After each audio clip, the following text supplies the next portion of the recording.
민주당 전당대회 당시 송영길 전 대표를 당선시키기 위해 불법 자금 살포를 주도한 혐의를 받는 강래구 한국감사협회장의 구속영장이 기각됐습니다.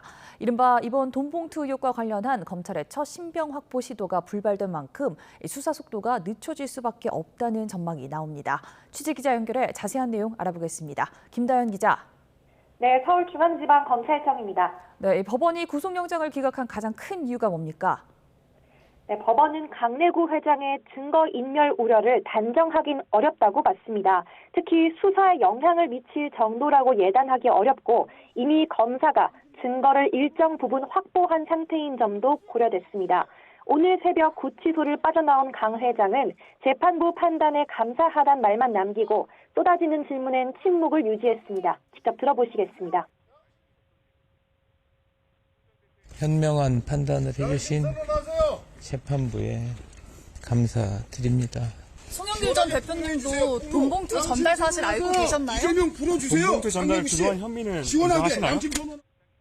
강 회장은 지난 2021년 전당대회 당시 송영길 전 대표를 당선시키기 위해 뿌려진 불법 자금 9,400만 원 가운데 8천만 원이나 조달한 이번 사건의 핵심 피의자로 지목돼 왔습니다. 검찰은 이 가운데 6천만 원이 민주당 의원들에게 전달된 거로 의심하고 강 회장에 대한 2차 조사 직후 구속영장을 청구하는 등 수사의 속도를 내왔습니다.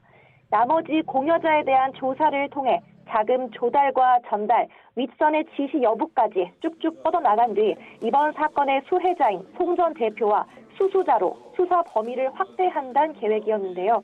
핵심 인물에 대한 신병 확보 시도이자 돈봉투 사건의 첫 구속영장 청구가 실패하면서 속도 조절이 불가피해진 상황입니다. 네, 검찰 어떤 반응 내놨습니까? 납득하기 어렵다는 반응입니다. 검찰은 영장 기각 직후 강 회장이 범행 과정에서 주도적 역할을 했고 공범들과 말맞추기를 시도한 정황이 나타났다며 결과를 받아들일 수 없다고 입장을 냈습니다. 검찰 관계자는 강 회장이 압수수색 당시 연락 두절 상태로 주요 공범과는 통화를 한 데다 혐의까지 부인하고 있다며 법리적으로나 상식적으로나 구속이 필요하다고 말했습니다. 실제로 관련자들은 혐의를 부인하며 이정근 전 부총장이 돈을 요구했지만 건네진 않았다는 취지로 입을 모으고 있고 검찰은 강 회장이 전달책으로 지목된 강화평 전 대전 구의원 등 공범과 통화한 정황도 확인한 거로 전해졌습니다. 검찰은 우선 보강 수사를 통해 강 회장에 대한 구속영장 재청구를 검토하겠다는 입장입니다. 다만 법원이 영장을 기각하면서도 강 회장 혐의에 대한 증거가 일정 부분 수집돼 있다고 판시한 점은 혐의는 어느 정도 인정된 것 아니냐는 해석도 나옵니다. 지금까지 서울중앙지검에서 YTN 김다연입니다.